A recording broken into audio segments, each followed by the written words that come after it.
One of the biggest sacred cows of all is go to school. And many people think I'm anti-school. That is not true. I'm anti-ignorance. So I'm very pro-education. I'm just not pro being stupid about money. I think that's true, that what you said is education is more important now than it's ever been. That's right. So the problem is that the schools focus just on two kinds of education. There's the academic, which is really important. Reading, writing, arithmetic, you need to have it, that's basic. And the second type of education they give is the professional kind of education. So if you want to be a lawyer or an accountant or a teacher, then you need to go to school and get those certifications. But the one kind of education that's lacking severely in the school system as it stands is financial education. Time out. An important part of financial education is having a financial statement, which is an income statement and a balance sheet. Now, when you go to your banker always asks you for your financial statement, not your report card, because your financial statement is your report card once you leave school. Your financial statement will tell you whether or not you're smart with money or not smart with money, because that financial statement is your report card of your financial intelligence. I put on my Facebook one day that we need to teach our children financial education, and I received a comment back from a teacher that said, who's gonna pay for it? We're all gonna pay for it if we don't start educating our children in school. This is a very hot subject, but our schools are training people to be employees, to work for the rich. The second thing I don't like about school is how dare they label a kid as smart or stupid at an early age. The reason I'm sensitive to that is because I was labeled stupid right off the start.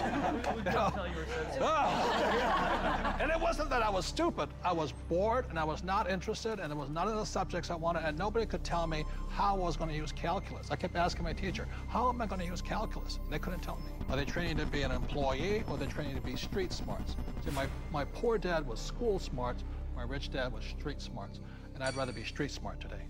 Well, there's a total lack of practical education is really what you're talking about. And I found that. I'm an accountant, and I have a master's degree. And you're an A student, right? And I'm an A student. We'll forgive you. So, thank you. But when I went to school, the only financial education I got was specific to my profession. Okay, there was no general financial education. I could have gone all through, gotten a master's degree, got a PhD in my field without any specific financial education about how to handle myself once I got out of school. Right, and people say to me, well, I learned economics in school. Is economics financial education? Not really. You know, it's not about investing, it's not about the laws, it's not about taxes, it's not about history. Well, Robert, as a lawyer, I see all sorts of people walk through the door. And some are highly educated, and some have no education at all, but like you said, they're street smart.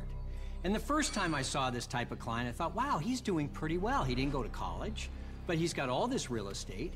And then there's a pattern that develops where you see a lot of people who never went to college, but are street smart and have done very well. I can just say, I was talking to a woman the other day, she's just as you're saying, highly successful doctor. Very, very successful. Medical doctor, very smart in so many ways, but when we were talking, she finally looked at me and she said, oh my God, she goes, I have not a clue about my money. She's 45 years old, not a clue. And you think that because they're successful, they know something about money. But so many people don't, because so many of us haven't had the education. School puts us in a culture of dependence. We depend on three things. We depend on a corporation to take care of us, or we depend on government to take care of us. And the scary one, I think, is we depend on institutions. You know, the people we run our 401ks to take care of us. Stock market. And we put ourselves, we rob ourselves of the independence to think freely as entrepreneurs or investors, and we just become dependent on those three entities. And it's brutal. And Mr. Maloney, you never finished school, did you? No. I failed school, but more than that, school failed me. I was dyslexic. They didn't know what it was back then, but basically, I was just like you, bored stiff. I got put in all the remedial classes, so I was in with the dumb kids, basically. They weren't teaching me anything I wanted to learn or anything that I would ever use in my lifetime. And the reason I bring up Michael, most people agree he's probably the smartest guy on this team. And the problem was, again, was Anita says, there's three kinds of education. There's academic, reading, writing, arithmetic. There's professional, become a doctor, a lawyer, in my case, a pilot. And number three is financial. But Michael was put back because of academics, because you can't read, right? Right. So how did you learn how to read? Oh, well, Apple came out with OS 10 at the beginning of the last decade. And you can just select text and hit a button and the computer reads to you. Most people don't know it's built into the operating system. But more, I developed a passion for global finance and economics, and monetary history, especially. And passion drives you. Now we can't shut them up anymore.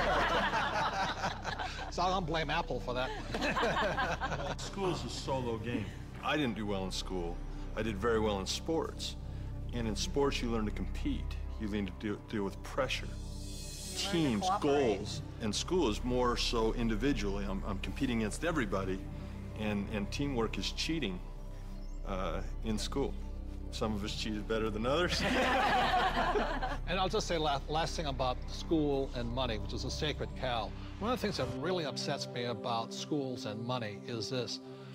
In America, schools are based upon real estate tax. In other words, if you come from a rich neighborhood, the real estate tax pays for better schools. If you're from a poor neighborhood, you get less money.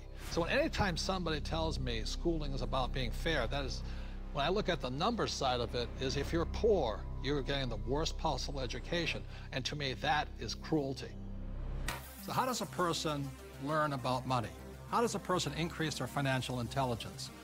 This diagram, called the cone of learning, provides some interesting clues. The cone of learning was created by an educational researcher named Mr. Dale in 1969. And what he found is that the worst way to learn is by reading or listening to a lecture. And the best way to learn is at the top, which is simulations or games, and then doing the real thing. The interesting thing is my poor dad, who was good at school, thought that reading and lecture was the best way to learn. My rich dad taught me to be a rich man at the top of the cone. He taught me using the game Monopoly. You know, 4 greenhouses, 1 red hotel. 4 greenhouses, 1 red hotel. And then we went out and did the real thing. So one of the ways, if you want to learn without much risk, is by simulations, play games. The reason my wife and I created the cash flow game was so that you could play and learn physically, mentally, emotionally, but make a lot of mistakes with playing money. So how many people in this room have made financial mistakes? You know, the only thing we were ever taught was maybe how to balance a checkbook, how to have a savings account, those basics. Financial education is like learning another language. Yeah. You know, when you learn real estate, it's a different language than stocks. It's a different than entrepreneurship or commodities, or oil or gold. I say this all the time in Mexico. If you learn English, you can do business with the whole world. When you learn to speak the language of money, it opens up a whole new world. Yeah. And unfortunately, in our school systems, we don't teach the language of money. We teach people the language of becoming a doctor, lawyer, or an employee. And the next sacred cow is get a job, or go to school and get a job. Now, the problem with getting a job is, who do you think pays the most taxes? The owner of the business or the worker? To that, I'll turn to my accountant here, Tom. Well, it's clearly the employee who's paying the most taxes. And you know, I started as an employee right out of school, and I was paying high taxes. Even though my job is to reduce taxes, I was paying high taxes. And then I started, I know, ironic, isn't it? and then about 15 years ago, I started my own business. I started my own CPA firm, and I was now self-employed, and I was even paying more taxes. So it wasn't until I started acting like a bigger business and was really a significant sized business that I started paying less taxes. And it's because it's the business owners, and it's the entrepreneurs, and it's the investors, the active investors, that really pay the least amount of taxes. Time out. During this program, you'll hear a lot about E, S, B, and I, also known as the cash flow quadrant. E stands for employee. Employees have a job.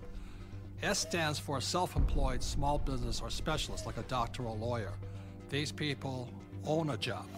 B stands for big business, 500 employees or more, and these people have other people working for them. And I stands for an investor, and investors have their money work for them.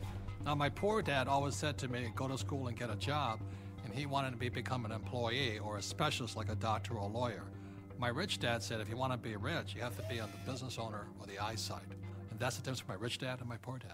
If you look at the cash flow quadrant, you have the E, S, B, and I. The people that go to school are on the E and the S side. The S stands for specialists like a doctor or a lawyer, and E's are employees. But doctors and lawyers pay the highest taxes, right? Oh, by far. It's those people that are self-employed, because not only are they paying the highest income taxes, they also get the privilege of paying Social Security taxes and Medicare taxes on everything they earn. So they're paying extra taxes just to be in that S quadrant. Right, so when you go to school, again, there's academic and professional. You go to school, and my mother wanted me to be a doctor. If I had followed in that footsteps, I'd be paying the highest tax possible. And they make a lot of money, but they pay the highest percentage in taxes. So that's why this relates back to go to school. That's right, and they actually have the fewest options of reducing their taxes. The tax laws are really geared towards those people who are creating jobs. You know, and those are the entrepreneurs, those people who are creating housing and, you know, building real estate, because the government understands that's what we need. You know, we want the private sector to do that, and so we're rewarded for doing what the government wants us to do. And that's really all the tax law is. It's a system of rewards for people doing what the government wants you to do. Plus, you know, the other part of it too is this whole idea of getting a job. There was some kind of a myth out there that goes with get the job, get a safe, secure job. And so that by getting a job, somehow you're going to be taken care of for the rest of your life. And all you got to do is pick up any paper to see how many tens of thousands of people are losing their jobs. There are no safe, secure jobs. And now we're competing with India and Asia for jobs that were sacred to America at one point in time. So this whole idea of having a job that was secure is probably the most insecure thing you could be doing right now. The idea of a secure job is an industrial age idea. Exactly. The only option is put into your head is go get a job. And I wasn't around, brainwashing. Yeah, I wasn't around entrepreneurs. I wasn't around business owners growing up. I was around employees. When I first started my company 15 years ago, I went back to my class reunion, which is always an interesting thing. And I remember saying to them, yeah, you know, I started a company about 5 years ago, and they looked at me like, oh, and some of them even said it. They go, you're so brave. And I'm thinking, you know, I've had this company for 5 years now. That is the longest I had ever worked anywhere.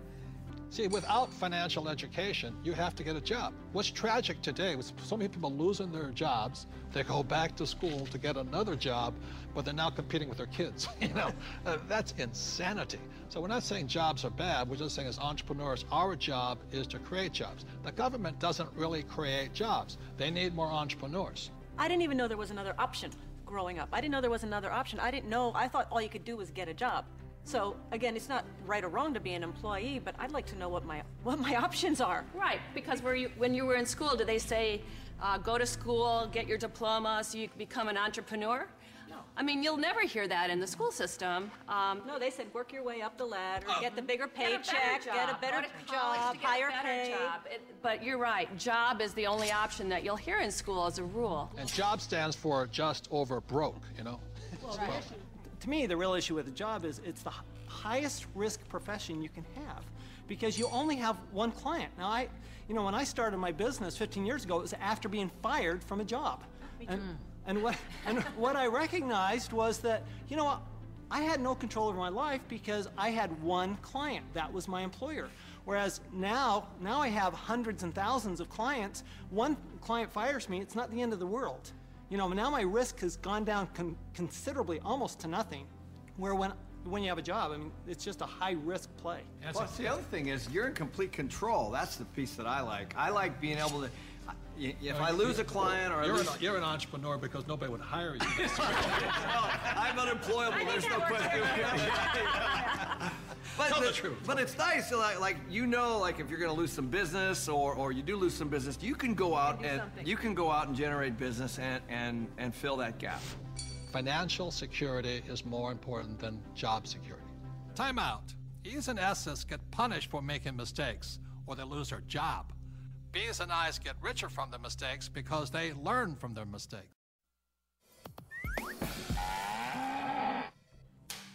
The next sacred cow is work hard. Because my poor dad, a school teacher, great guy, PhD, he always says, I'm a good, hard-working man. And My rich dad had a different point of view, and he had me read this book by Mark Twain. It was a story of how, I think it was Huckleberry Finn or somebody, got the other kids to paint the fence for him. He says, that's working hard. You want other people to work hard for you, and you want your money to work hard for you. That was his lesson. And a lot of people really, you know, they can't wait till Friday because they hate their work so much, and they dread Sunday because they have to go back to work. With us, I would say most of us are working 24/7, but we're working differently.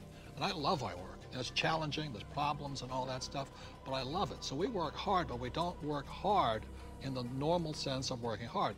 The problem with working hard for money, because the rich don't work for money. The problem with working hard for money is you pay more in what, Tom? Taxes. Taxes. The harder you work for money, the more you will pay in taxes, right? Well, right. If instead of working hard for money, like you're talking about, instead if you work for assets, then you pay a lot less taxes, because the tax law, again, is geared towards building assets, because as we build assets, we build the economy. Time out. The big difference between E's and S's and B's and I's, E's and S's focus on the income statement, and B's and I's focus on the asset column. My rich dad simply said to me, he says, assets put money in your pocket whether you work or not, and liabilities take money from your pocket. For example, my house is a liability because it takes money from my pocket every single month. Yet my rental properties are assets because they put money in your pocket whether you work or not. One of the reasons so many people are struggling financially today is they're buying liabilities they think are assets. As we build assets, the economy grows, and the employees get benefits also, because now we have more jobs for more employees. But on Michael's side, why are people working so hard is because the Fed's also working hard printing money, right? Yeah, people. I've got friends that just say I need to get more hours, or I need to get a second job or something like that. They're working harder to make a few more dollars, but they don't realize that over this entire past decade, the average in real income after inflation has been falling. So the harder people work, the less they're making anyway, because the government and the Federal Reserve, the banking system, they're basically stealing it from them.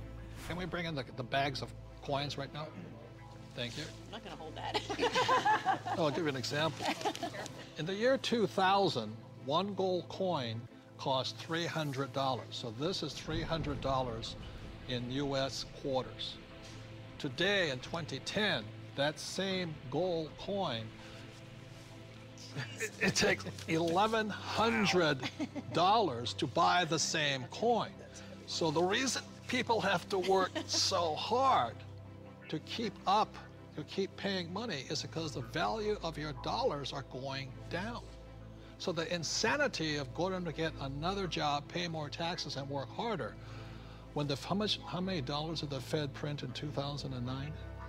From August of 2008 through 2009, they created about 1.5 times more paper dollars than it took 200 previous years to print. So that's why people are working harder, because your money is worth less. And it isn't the coin that changed. People don't understand that it isn't this price going up, it's the value of the dollar falling. It's the currency that's changing. The can of soup in the grocery store, that can of Campbell's soup, it's the same can with the same contents from back in 1950 when it was 15 cents to today where it's $1.95 or whatever it is. So that's why the rules have changed. In 1971, the US dollar stopped being money and it became a currency, it became debt. It became an IOU from the federal government. And the thing is, they can print as much as they like of it. And the more they print, the harder you have to work. It all takes place in your head. Take this glass here. In this case, the glass here is context. It holds the content, in this case, the water. E's and S's have a different context than B's and I's. Having a different context, E's and S's attract the sacred cows like go to school, work hard, live below your means. B's and I's, having a different context entirely, attracts a different type of content, different type of information, different type of education. Money is created out of your head. If you're a true B and I, you're not concerned, it's because just like the Fed, we can print our own money. And now we're going to the sacred cow of save money. And in 1971, President Nixon took the dollar off the gold standard, basically took the world off the gold standard, and money was no longer money. So people are no longer saving money. So just to reiterate again, this is $300, what an ounce of gold was worth in the year 2000. So Kim, lift that. Okay. All right, and so this here is 1 ounce of gold in the year 2010, and it's now $1,100. Ugh, and this is why people are working so hard. I can do it. I can do it. Yes, I can do it. Barely. So the big reason I've said in my books for years that savers were losers is very simply because in 1971, the dollar stopped being money. It became debt. Right, Mike? Yeah, the rules all changed in '71. Before then, somebody, when they became working age, they could expect to put away 10% a year, and by the time they got into their 60s, they could retire on their savings account and expect to live off that interest. And in '71, everything changed, and they started creating currency on a massive scale. Worldwide. Ever since then, worldwide. And that is what causes inflation and the loss of purchasing power. So people thinking that they can retire, you know, back in the 50s, if you got $100,000 or $50,000, you could retire on that, you know. So for my mom and dad, you know, the World War II generation, the industrial age generation, it was very smart to save money. For our generation, the baby boom generation and on, saving money could be the most stupid thing you can do because the system is stealing your wealth through the very thing you work for, called money, which is not money anymore. Right. Real money is actually gold and silver. Money has to maintain its value over long periods of time. Currency doesn't have to. And this is historically, has always been, for thousands of years, this has been money. 5,000 years, this has been the predominant currency. It became money when somebody minted it into coins in Lydia in about 680 BC. And each unit had the same buying power as the next one. They became interchangeable. So let me ask you this. This printing of money out of just paper, this has been tried before, hasn't it? Many, many, many times, and there's always one result. You get far, far higher prices of everything, but especially real money. When they start creating a whole lot of currency, eventually, gold and silver lie in wait. And then when the public senses this inflation of retail prices that is caused by inflation of the quantity of currency in circulation, they rush back toward gold and silver, and they have for 5,000 years. So name some governments that have attempted to print money. The Weimar Republic. I don't know what I just did with that $100 trillion bill. He's got a Zimbabwe. The Zimbabwe, yeah. Look at this one. This is the most recent, a $100 trillion note. You know, this is the largest note ever printed, 100 trillion. And this was printed in 2000. Yeah, but when Zimbabwe was created as a country, when it went from Rhodesia to Zimbabwe, they were, the Zimbabwean dollar was on parity with the US dollar.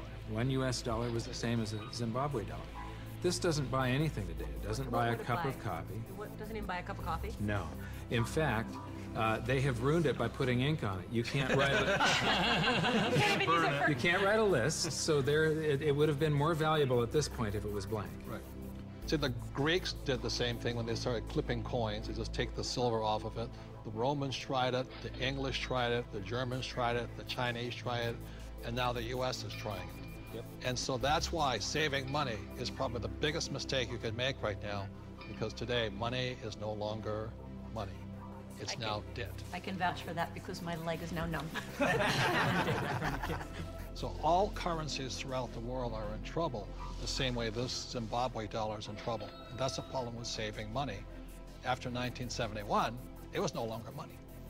More than 70% of all the currency on the planet is US dollars. If the US dollar goes, the world goes with it. I'm preparing by getting fully diversified. I buy both gold and silver.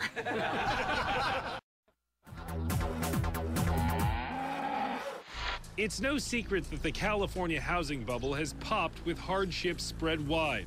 Real estate expert Robert Kiyosaki predicted all of this would happen back in 2005. but most people didn't listen. It's the biggest financial bubble in the history of the world. So I have the benefit of traveling the entire world. All markets go up, all markets come down. So the market will come back.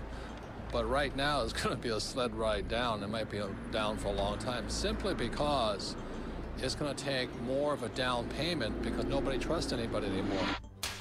And the next big sacred cow is your home is an asset.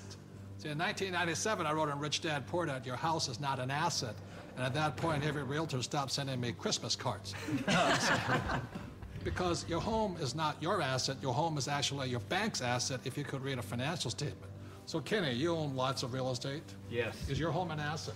No, not my personal residence. A lot of people are in trouble today? Yeah, it doesn't produce any revenue.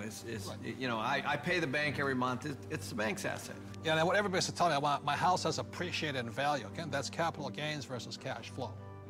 And what the people are finding out now that the real estate market has crashed, and this is all over the world, the value of their home has been sucked out. And so now somehow people are upside down because they're really finding out it's a liability because they still have to pay the bank on that mortgage. You know, so let's say they bought a house for $200,000, they still owe $180,000, but the house is only worth $100,000 now. And they're now finding out that your house is not an asset, it's a liability. And I'll tell you, I'm the largest originator of FHA and VA loans in the entire country out of everybody. I rent. What does that tell you? But as an accountant, is a house an asset? Oh, no, you know, the bank considers it, you know, they'll say it's an asset, and the financial planners will say it's an asset, but the reality is it's not an asset unless it's putting money in your pocket.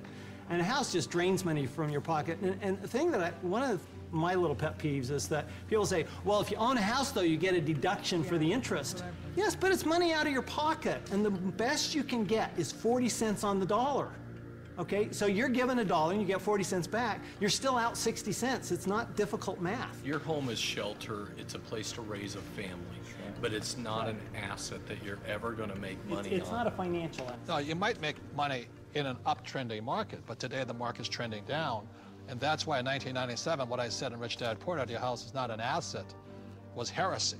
Now people are going, oh my God, I should have listened to him. So I'm not saying don't buy a house.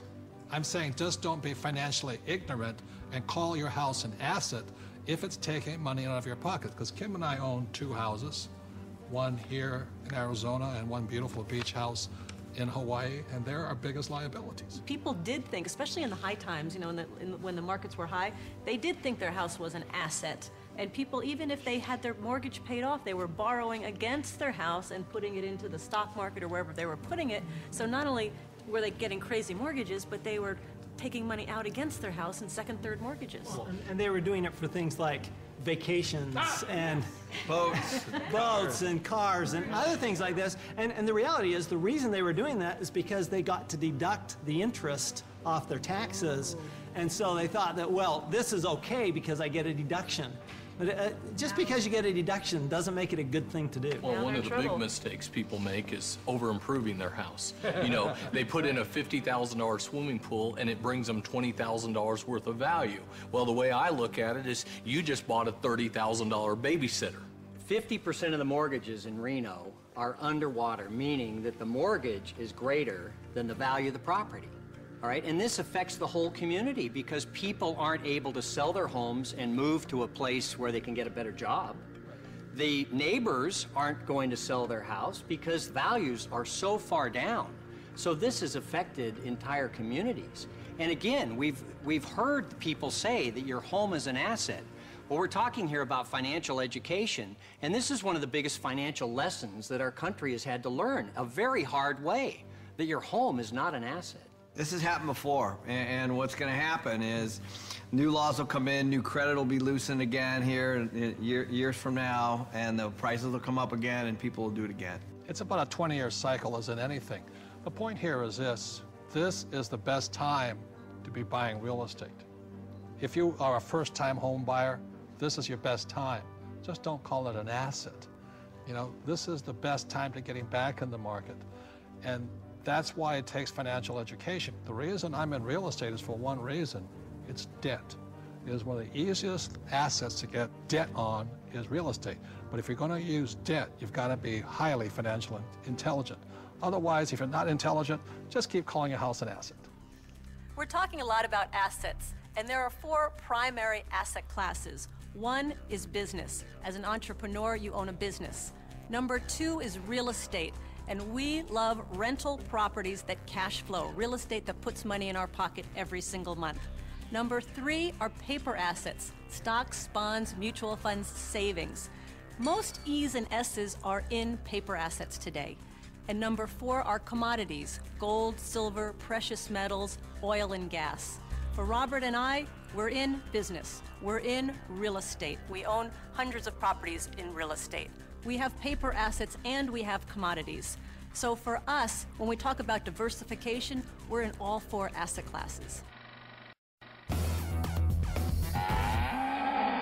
Now we're going to shoot one of the more evil of all the sacred cows. Evil for most people.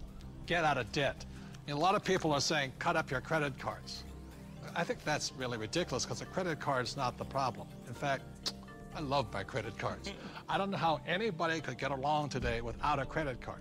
But the credit card isn't the problem. It's lack of financial education is the problem. The entire currency supply, all of the dollars in existence, require debt. You can't have a dollar without debt. A dollar is just an IOU. It's borrowed into existence either by the government creating a bond which promises to pay interest, you've got to pay out of future taxes, or people create currency by taking out a loan at the bank, fractional reserve lending. Every month there's a payment due on those dollars that you created. Right, and this credit card is a fast way of creating money because there's really no money in this card. See, let's say I go to the store, there's no money in it, and I charge $100. Like magic, $100 is created and it flows into the economy. That's why debt is good. But when you abuse this, that's when we get in trouble.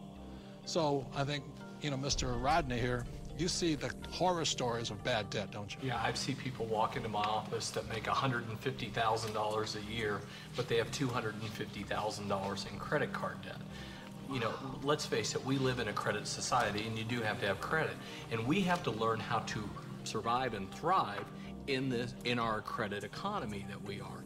But people are walking in and they have this bad debt. They're asking, what do we do with it?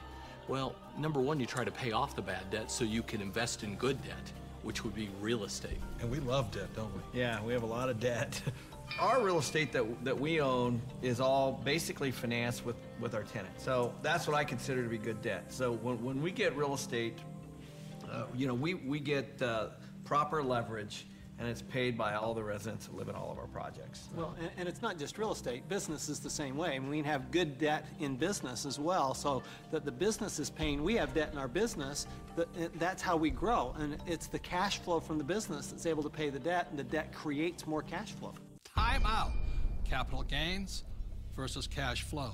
See, in my opinion, 90% of the people invest for capital gains. That's why they say, well, my stock price went up or my house went up in value. That's capital gains. People like myself understand cash flow. In other words, I want a steady paycheck every single month.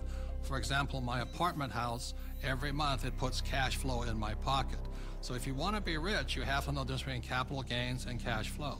Capital gains is technically gambling. You're hoping something will change. Cash flow is more guaranteed. I want that income every month. So very intelligent investors invest for both capital gains and cash flow.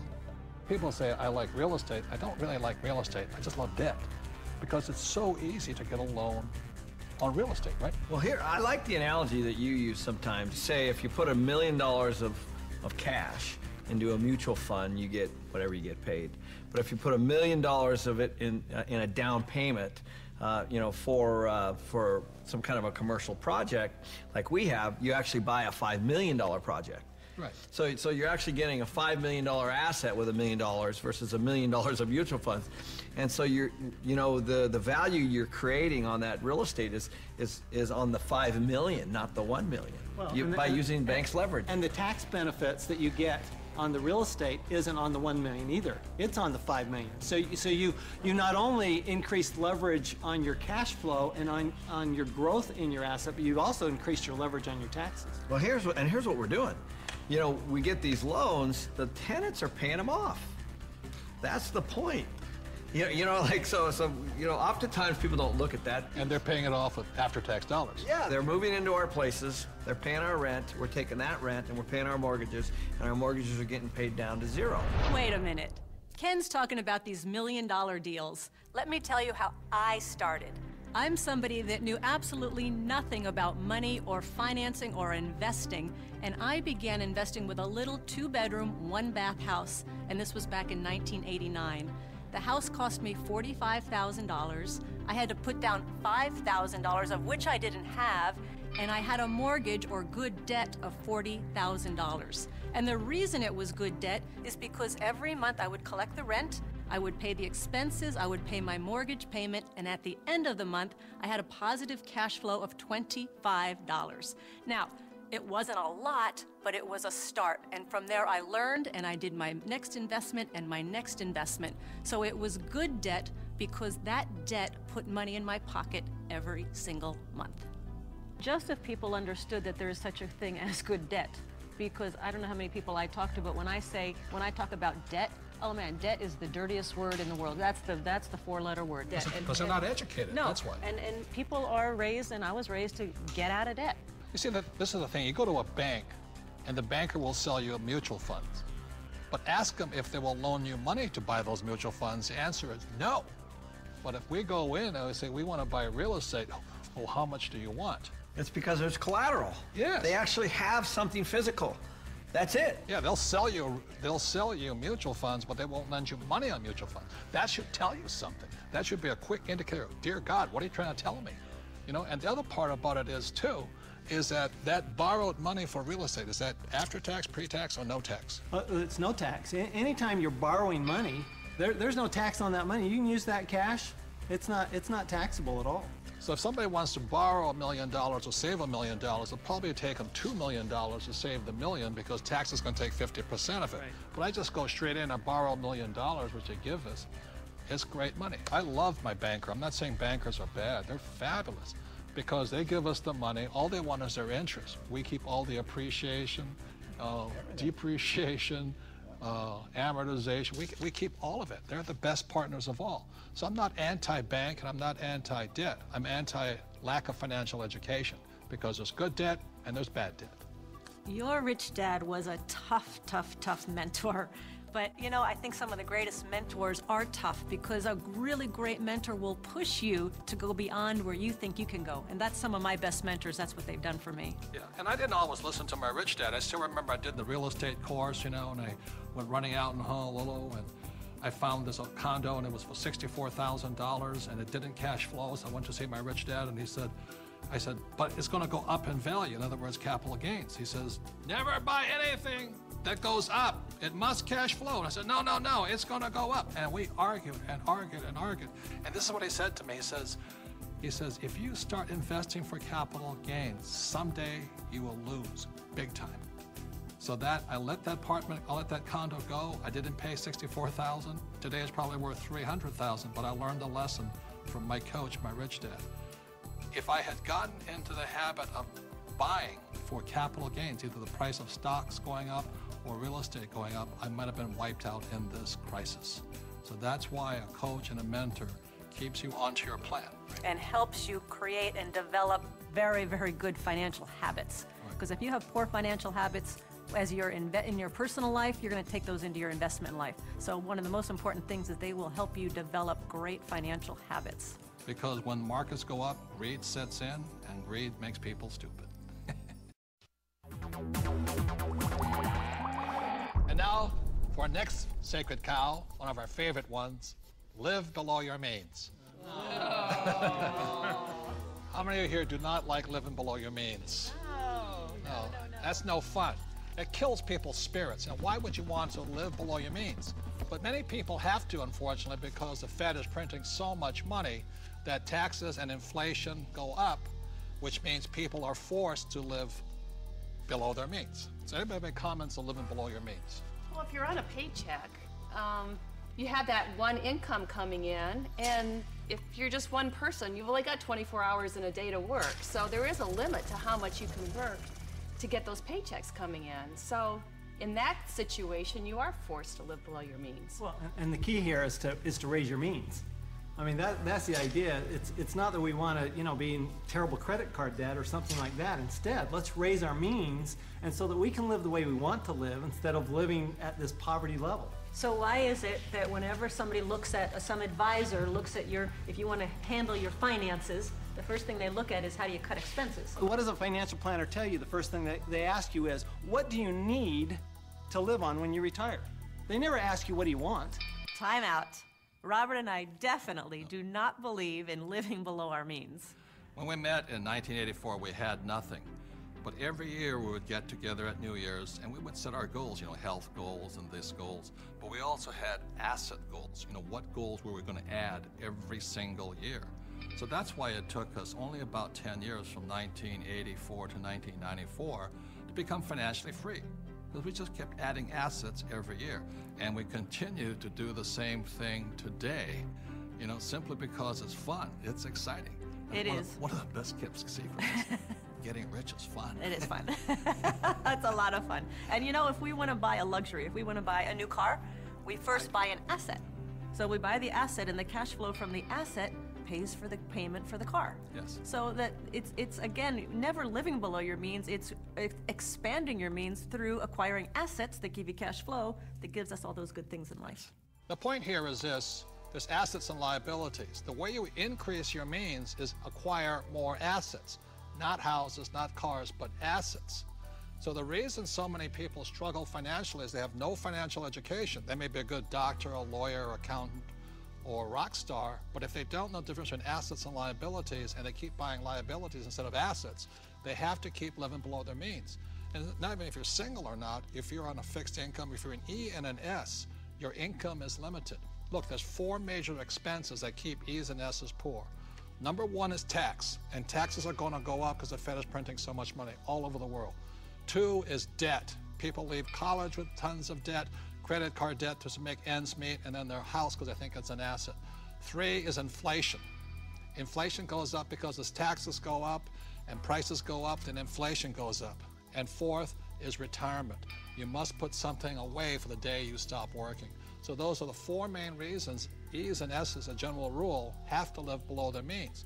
But if you have financial education and live on the B and the I side, you can increase your means by increasing assets. I think a lot of people accept mediocrity, and in order to be able to grow in business, in order to make more money, you have to step out of that comfort zone and stop being mediocre. Or hoping the government's going to save you. I think live below your means is one of the greatest spirit killers there is. There's a lot of people who like being poor. I'm not making it right or wrong, but that's definitely not what I like to do. And Kim and I, we definitely don't live below our means. No, I definitely do not like living below my means. I've done it when I was in college, you know, and that's because that was exciting times and all. But I get inspired when I have to create, when I get put in a position where I need to create something new, not contract. I want to be bigger than I am, not less than I am. And I think people are being taught to be less than they are instead of inspiring people to be more than you are. Well, and that's the issue with the idea of a budget, right? A budget is all about cutting. It's all about slicing. It's all about being less than you are. Whereas if instead you were looking at something like a strategy, or you're looking at projections into the future, what can I do as opposed to what can't I do? To me, that's the big distinction. Well, and a lot of it comes from fear too. You know, I think people are afraid of their futures. They're not sure where the futures are gonna lead them. So they think, well, I'll live below my means. I'll save. I won't allow myself to have this small luxury, that small luxury. And then, of course, you know, they fall off the wagon. Well, the worst thing is... And then they feel bad about it. Yeah, so the worst thing is they cut back on their expenses and they save money, right, Mike? That's the worst thing they could do. Right. Depreciating money. It all goes back to the questions you ask. I mean, when you say, I can't afford it, I don't have the money for that, you know, a better question would be, how can I afford it? How can I get the money for that? Expands your mind. You know, in my community where I grew up, living below your means was pretty much a step up. Being honest.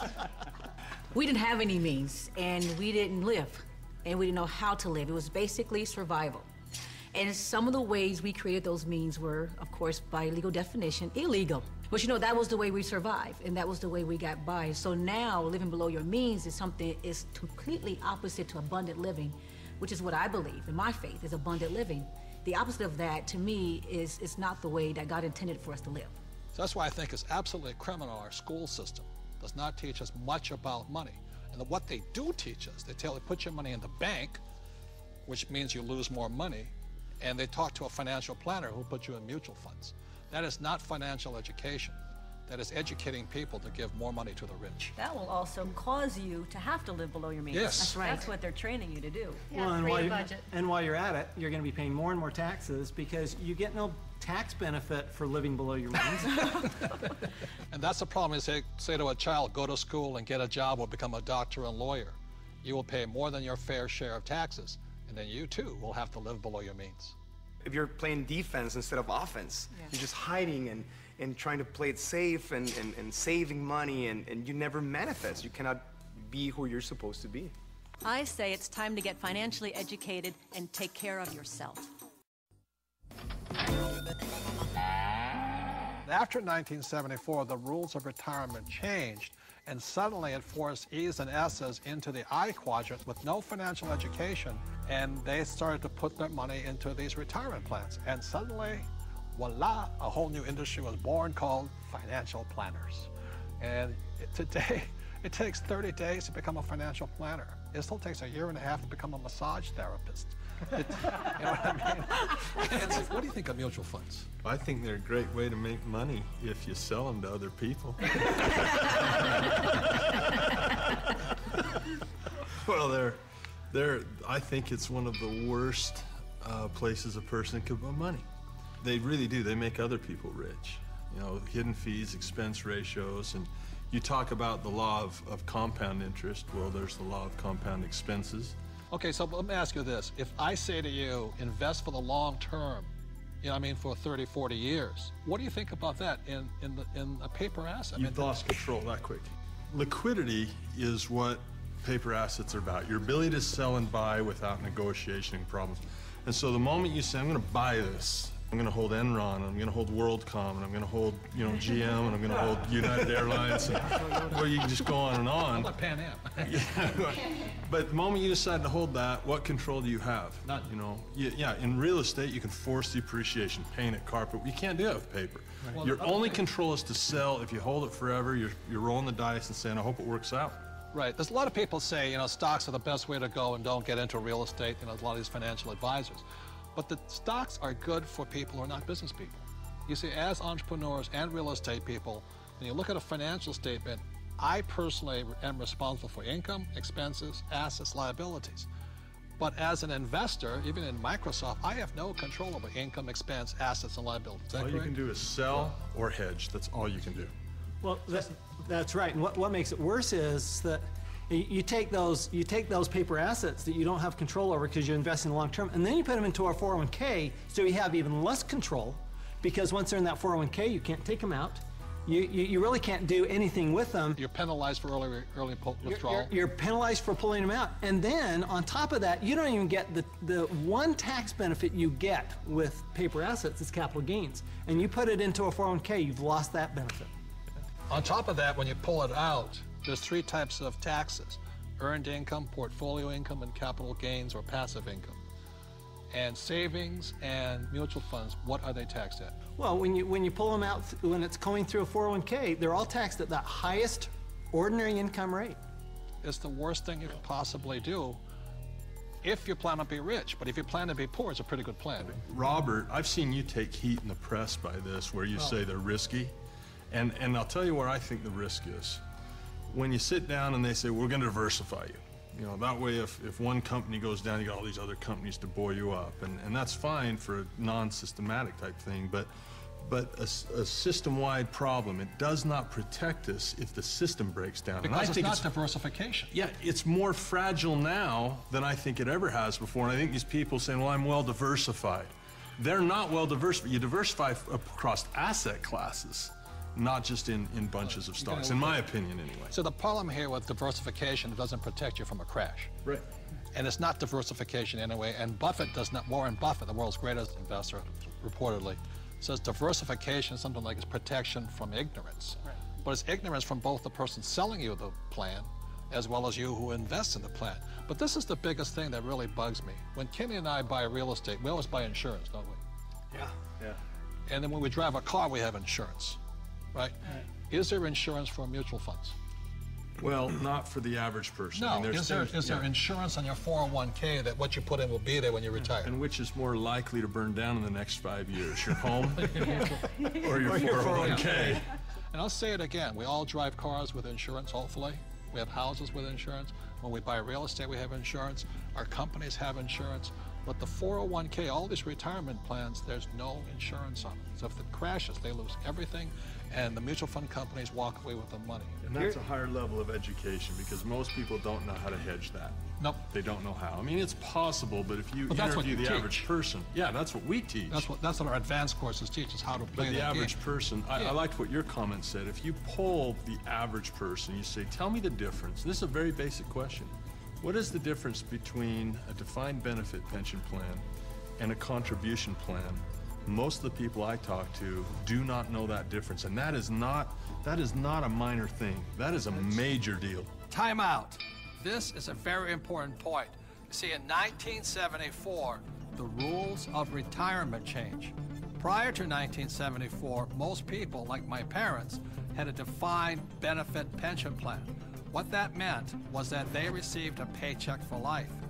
After 1974, the entire world started shifting onto a defined contribution pension plan. What you put in is all you get back. And that's why these defined contribution plans, so many people are terrified of running out of money in retirement, simply because with a defined contribution plan, you can lose everything in the market crash, or you can run out of money before you die.